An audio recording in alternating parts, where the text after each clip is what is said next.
Welcome to CEWT Talk. This broadcast is brought to you by the Continuing Education Workforce Training Division of Idaho State University's College of Technology. This podcast is part of our continuing outreach efforts, and the format is conversational. We will be having conversations with businesses, professionals, entrepreneurs, community agencies, and, in all cases, difference makers. Now, let's get started with CEWT Talk.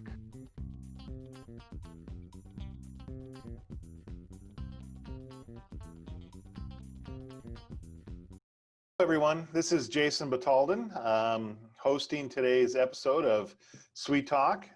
You notice on the screen with me today is Paul Dickey. He is, Paul, can I officially call you a co-host now? I guess we're co-hosts. I'm going to start calling you the co-host of the show. So before my job was just to make sure nothing went wrong. Well, you know, when we were back in the studio, you stood behind the camera, you know what I mean? Well, yes. We could ignore you if we wanted to, but now that you're on screen, I can't ignore you anymore. We have to call you something. No, and now my job is to, still make sure nothing goes wrong. That's true. Well, before Paul and I waste all our time today talking about the obvious, we have a special guest with us today, Sister Anthony Marie Greving. Did I get it right? You get the last name right, Sister? Pronounce it Graving. Graving. I got it. Sister, so before I mess up anymore, we have to do the special, I have to do the official thing. And the official thing is welcome, everyone. And when we say welcomes, we start the episode. And Sister, please introduce yourself today to our audience, and then let's jump into what we're talking about. Okay, as Jason said, my name is Sister Anthony Marie Graving, and I was born and raised in the Midwest in Iowa, from a big family, but I moved west in order to get adventure. And I started in Spokane as a teacher of physical education, nutrition education in a local grade school there. And then went into just a lot of other different things that I was interested in. And came to Idaho in 1973 and continued with physical education, nutrition education for all 8th grades. Taught them how to cook, how to bake, and then got into the senior citizens program in Blackfoot, Idaho. Okay. I loved to work with older adults and seniors, and learned after 40 years being with the aging program that I needed to step back and let somebody else do the work. Okay. And I thought I could probably do a whole lot of other things at home, like filing and so forth. But after 5 weeks, that was it. Idaho State University called and asked whether I would assume the geriatric certificate program. So that was in 2016, and here I am. So that's my work right now. I work 15 hours a week here at the School of Nursing, and I enjoy what I do, trying to get students interested in older adults, because 10,000 people a day in the US turn 65 years old. Wow. So it's a different kind of statistic, but a greater statistic is by 2050, 1 in every 5 people in the United States will be 65 years of age. Really? I did not know that. And so trying to get students, especially in the health professions, to get interested in older adults and how to deal with them, how to live with them, especially within health professions, is a big task, but I'm up for it. It's a huge task. It's a huge task. And I think that kind of jumps right into our conversation, sister, a little bit too, is that um, there are some preconceived or assumptions, right? Is preconceived the right word? Or we all have this idea in our head of what it means to be a senior, right? And what kind, I'm assuming when you're dealing with typically a much younger student who probably, because it's safe to assume, aren't getting into the field of nursing so that they can work with the senior population? Is that? Jason, it's not only nursing, but it's like pharmacy, physical therapy, or occupational therapy. I think sometimes our younger population stereotype are older adults, and that can be a discrimination against the individuals. And it could be because they walk funny, they walk slower than the kids do. And I have to tell you a story. When I first came to the university, and you know, kids are on skateboards and so forth, and I'm doing my walk down the decline to the School of Nursing, and they're going by me really fast. And I'm thinking, okay, that could be a stereotypical example. Right. They haven't said anything, but it's how we look at different segments of populations. And it could be older adults, it could even be special needs populations. Yeah, there you go. Of how, you know, there are three connective elements. We have a prejudicial attitude toward older people. We have that same attitude toward just old age. When you're talking about old age, it could be 60, it could be 65, but it also could be part of the aging process. You know, things wear out or things hurt, knees hurt, back hurts, and you don't move as fast. So people could just look, or students could look at older individuals saying, they have nothing, why are they still alive? Right. Why do we treat them the way we do? But anyway, that's a little bit of ageism in relation to older adults. Well, if when you're young, and I do kind of remember that, when you're young, you look at older people and you think, yeah, I'm never going to be that way. I'm never going to get there. And then all of a sudden, you know, you're getting AARP mailers sent to your home, and you're going, wait, what's this? And you realize, you know, you wake up one day and you realize you're no longer on the incline of life, you're on the decline of life. And you look at younger, and I think it goes the opposite way too. You look at younger people and you go, they don't know anything. They just have no clue. And so I think that prejudice, it kind of goes both ways. It's just that society as a whole, I think, is willing to kind of, I don't want to say throw out, but disregard people as they transition to the elderly role. You know, I think, Paul, you're so right. And I'm glad you brought that up, because when we were young too, you know, Grandpa and Grandma moved much slowly. They had a tendency sometimes to complain about all their aches and pains and their neighbors and so forth. So I think it's part of the human condition. I mean, as we get older, and that part of that slowdown is gravity is like our enemy now.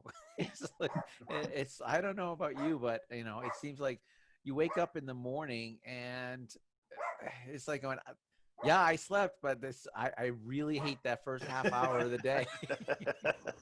Well, so I mean, Paul, you bring up a good point, though, right? I mean, so I guess my question then, sister, are we talking? Is the elderly population, the elderly as a group, Are we saying they're a marginalized population? Would we go that far to say? Are we saying that? Are we saying that our society has taken the 65 and older group and marginalize them, minimize their voice, their impact, what they can contribute? I think, Jason, probably that could be the possibility, but it depends upon how much of an attitude we have as older people, and I'm clocked as older person, but it depends upon how I view life and what my attitudes are toward life and what I would like to, how much more I would like to give to life through my ideas, through committees, whatever, whether I'm on the city council, whether I value my ideas enough, that slows down the marginalization of the older adult.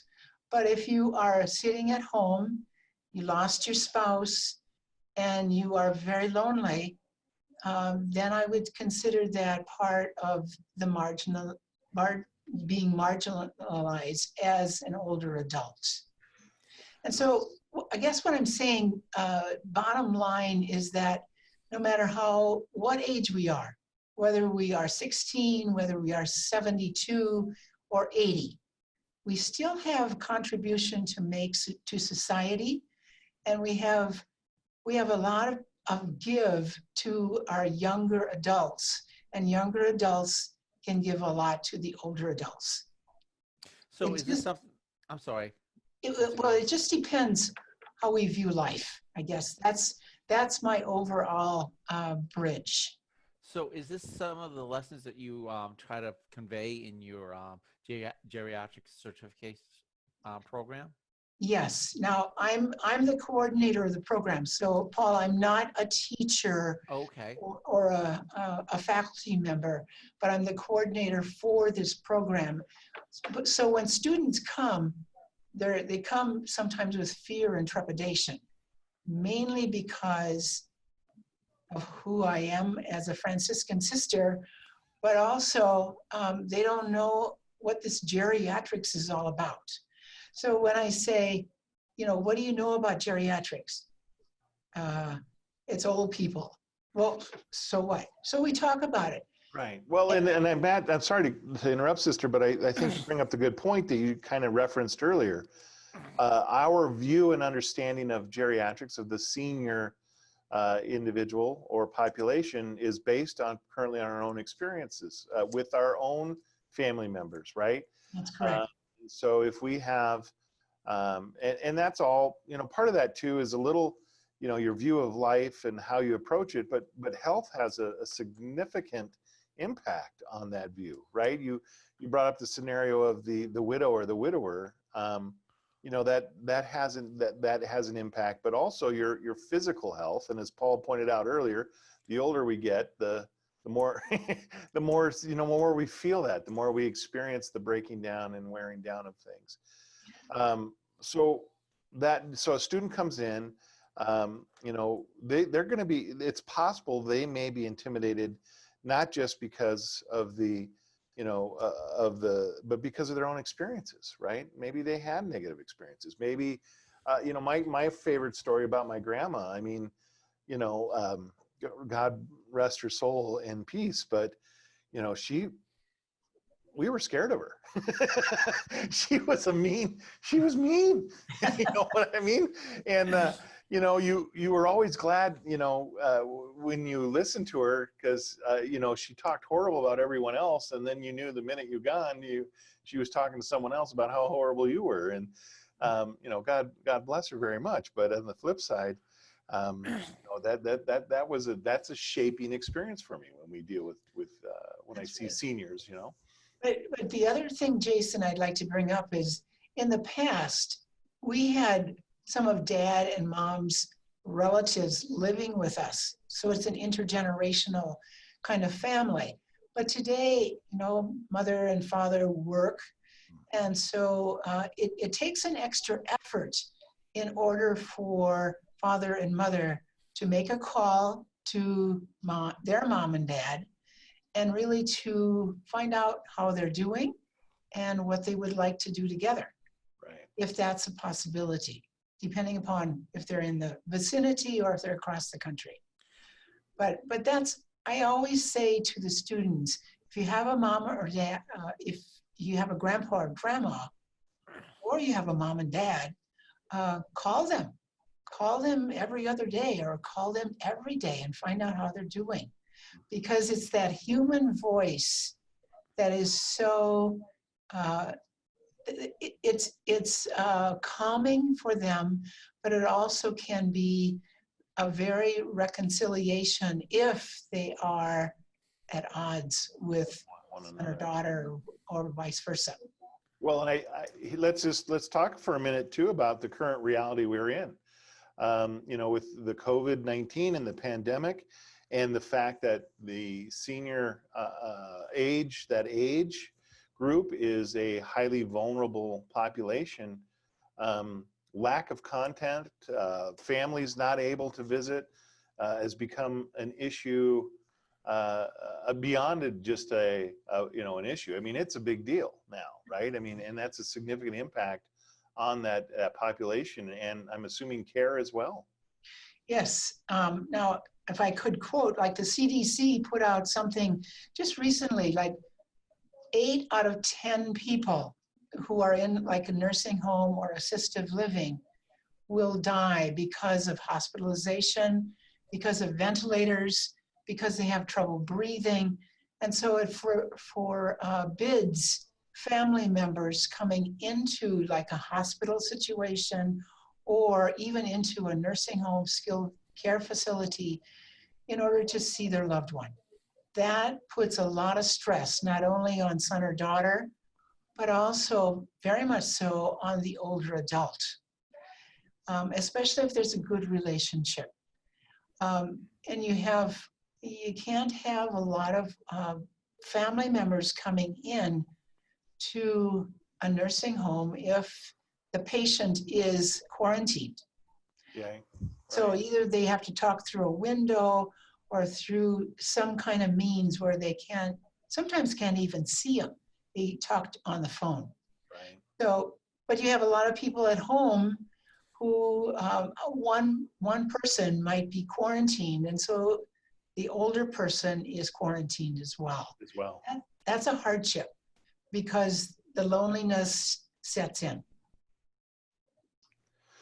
Yeah. And that, what do we do about that?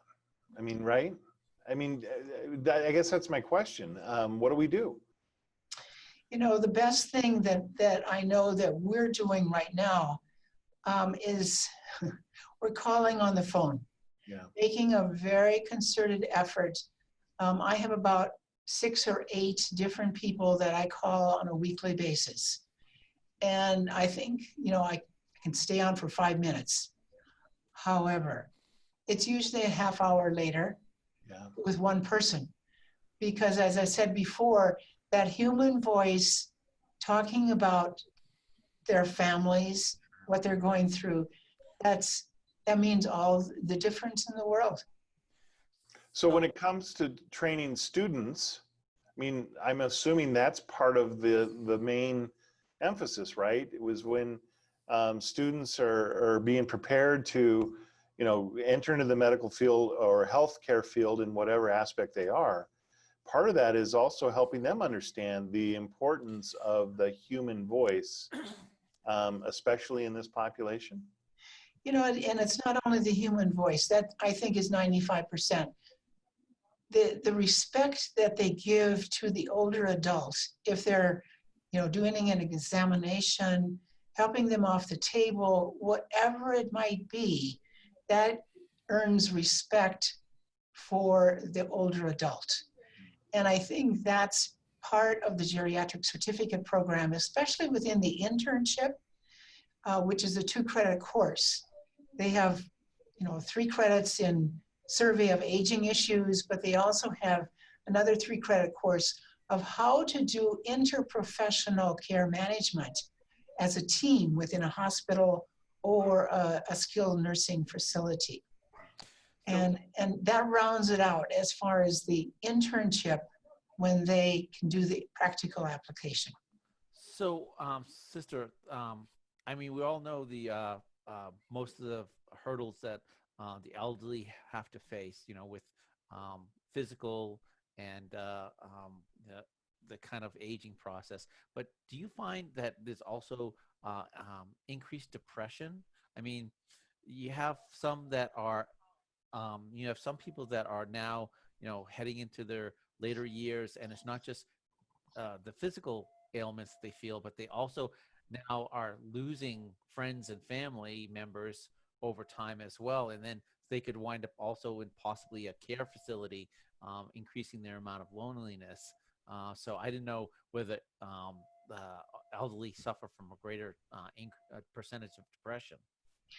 You know, Paul, if an older adult does not have the wherewithal in order to reach out to family because of depression, and yes, you're correct. If I don't see any of my family, don't talk to them, or have any other activities that increase my brain activity, and I just sit in the house lonely because my spouse is gone, I will get more depressed. But I also might get a little dementia. And that's worrisome for older adults as well. So it behooves all of us, in order to reach out and touch through the phone, or if you can visit an older person within a nursing home and keep that social distancing at this point right now during the pandemic, that helps a whole lot. It gives them some value. So what I'm hearing also, sister, is, you know, some of the things that your students are, as they're seeking out that, there was a timer there. Sorry about that. I'm gonna have to do that here, sorry. Okay, well, my timer went off, but I don't think it went off here. I'm sorry. But I want to end on this question, and so I know we're just going to go a bit over. But the things that you're talking about aren't specific. You know, you don't have to be a healthcare professional in training to do the things that you're talking about, right? I mean, this might be sort of skills and things that we need to be wary of just as a general society, right? That's correct. These are skills and things that maybe we need to be practicing in all, no matter what our profession is. I think to develop an awareness of when we go into a grocery store, when we go into any kind of restaurant, when they open up, or recreational facility, just to be aware of who's around you. And I think that respect and just the visibility that you bring to another person is highlighted just by eyeball to eyeball contact. And sometimes we're on our phones too much, and the eyeballs are never met. Right. So I always advocate that with students. Right. And frankly, eyeball to eyeball contact, no matter, you know, who's the age, right? We're all guilty. That's one thing we're all still guilty of a little bit, is we grab these little machines and we tend to sometimes crawl into a world and forget that we're in a greater world. So. Jason, if I could say one more thing. Yeah. I always advocate, no matter if I'm speaking to a group or whatever, I always advocate relationships. Yeah. We have to have relationships in life, whether it's student to faculty, whether it's grandpa, grandma to grandchild, or son or daughter. There has to be a relationship in order to have like a purpose in life. And that's really crucial. I'm gonna, hold on. I think you just gave me the title of the podcast, sister. I'm gonna have to go back and listen to that. That was a good title. All right, Paul, you Yes. sister something, because we ran out of time. Yes. If someone wanted to reach out and contact you, how would they do that, sister? Again, my name is Sister Anthony Marie Graving, and I'm with the School of Nursing here at Idaho State University. My contact number, telephone number is 208-282-4284. Excellent. Very good. Welcome. All right, sister, it was fun to have on the show. Thank you. It was great doing this. I appreciate the impact of information that can be passed along. Yes. You have a great podcast. Thank you. Thank you. I'd like to hear that. Paul and I enjoy it so much. Sister, we might have to have you back on the show because I want to have a discussion on the flip side of this coin, right? About seniors and the elderly, how to interact with the younger generation. Okay. And I always wonder if that expectation is too one-sided. So Okay. we got to have that discussion. And I'd like to have that discussion, right? Is that expectation that the younger population should always adapt and change for the benefit of the senior population.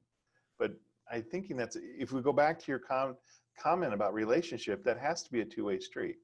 Yes, it does. Okay. Well, growing up, I was always told respect your elders. I and that was reinforced. And so now in my point in life, start respecting me.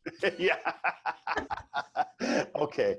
All right. Well, look, we're done. And I want to thank everyone for listening to today's show. And I especially want to thank you, Sister Anthony. It was a wonderful conversation.